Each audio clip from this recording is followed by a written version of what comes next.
안녕하세요. 이번 영상에서는 6.25 전쟁, 즉 한국 전쟁으로 폐허가 되었던 대한민국이 어떻게 지금과 같은 경제 성장을 이루게 되었는지에 대하여 살펴보겠습니다.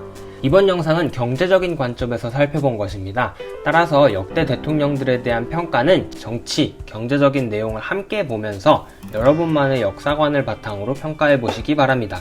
오늘의 학습 목표 먼저 보고 올게요.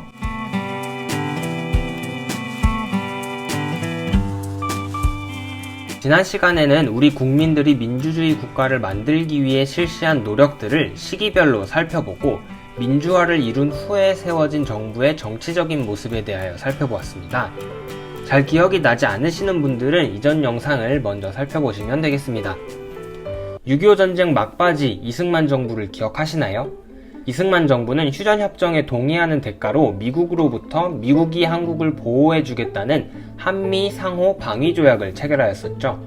이후 이승만 정부는 전쟁 피해 복구에 대한 지원을 요청하여 미국으로부터 무상으로 경제적인 도움을 받았습니다. 이 시기에는 밀가루와 설탕 그리고 면직물, 즉 제분, 제당, 면직물을 미국으로부터 공짜로 지원받을 수 있었습니다. 밀가루와 설탕, 면직물이 모두 흰색이라고 해서 이를 삼백산업이라고 부릅니다. 이승만 정부 시기에는 삼백산업을 중심으로 기초적인 산업 형태인 소비재 산업이 발달하게 되었습니다. 하지만 미국으로부터 미국산 밀가루, 면직물이 유입되면서 국내의 밀, 면화 산업이 타격을 입었습니다. 또한 농산물 가격이 하락하는 등 경제적인 문제도 일어났습니다. 1957년에는 미국 역시 경제적으로 어려워지면서 미국의 경제 원조가 줄어들고 한국에 대하여 무료로 지원해 주었던 무상 원조를 돈을 받고 빌려주기로 하는 유상 차관으로 바꾸면서 1950년대 말이 되면 대한민국 역시 경제적 어려움에 처하게 되었습니다. 이렇게 경제적으로 어려운 시기에 이승만 정부의 독재와 맞물려서 일어났던 사건이 바로 4.19 혁명이었습니다. 4.19 혁명의 결과 만들어진 장면내각은 대한민국의 경제를 살리기 위해 경제원조 확대, 경제개발 5개년 계획을 추진하였습니다. 하지만 지난 영상에서 살펴보았듯이 장면내각은 얼마 지나지 않아 박정희의 쿠데타로 물러났죠.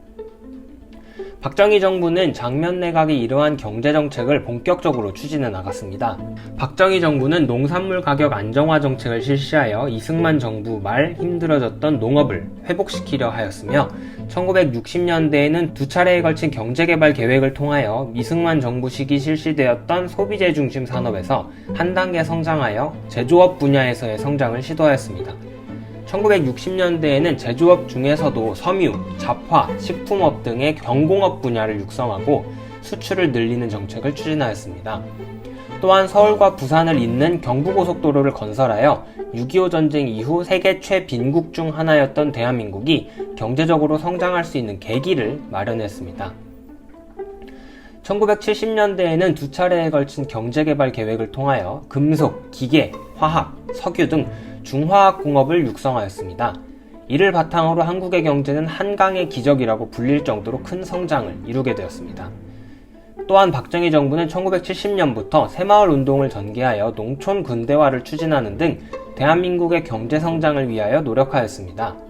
그 결과 우리 사회는 급격한 산업화와 도시화가 진행되었고 산업 구조 역시 기존의 농업 중심에서 제조업, 서비스업 등 2차, 3차 산업 중심으로 변화하였으며 많은 농촌 인구가 일자리를 찾아 도시로 이동하였습니다.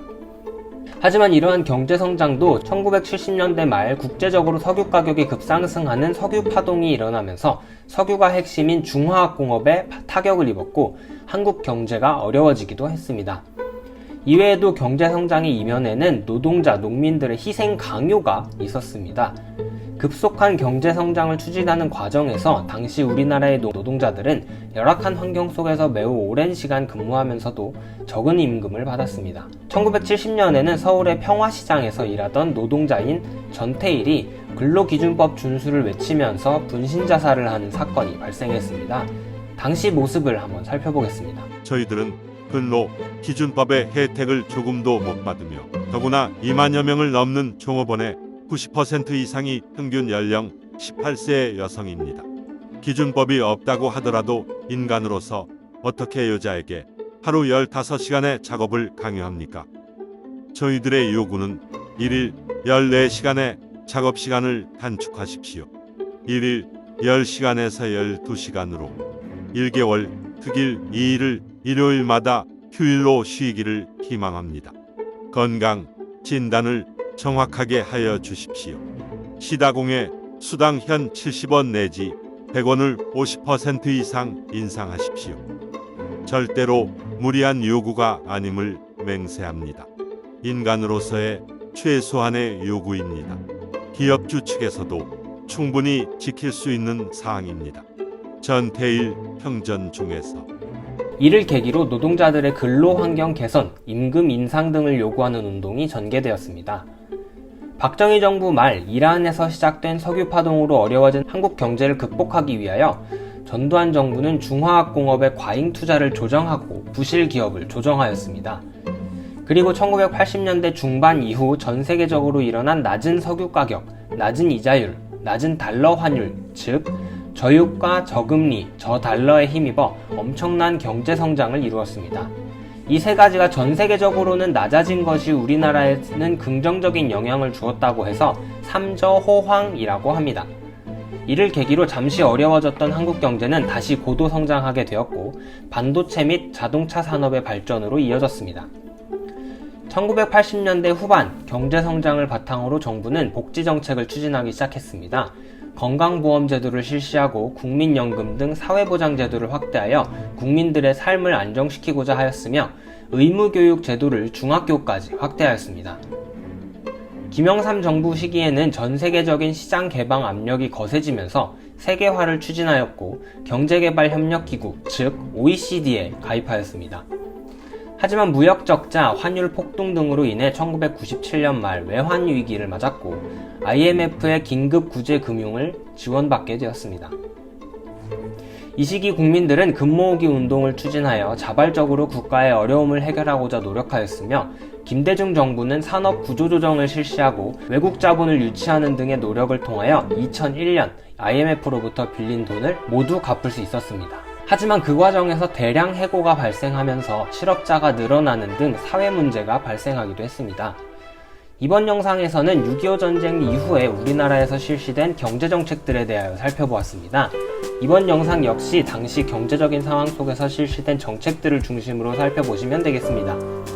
다시 한번 말씀드리지만 해방 이후 현대사는 아직 역사학자들에 의해서 평가가 끝나지 않았으며 현재까지 영향을 주고 있습니다. 따라서 이번 영상만으로 판단하지 않으셨으면 합니다. 이번 시간 여러분에게 드릴 과제는 항상 안내해드리는 것처럼 오늘 수업 내용을 노트에 정리해보는 것입니다. 3단원부터는 현재 여러분이 살고 있는 대한민국에 대한 이야기입니다.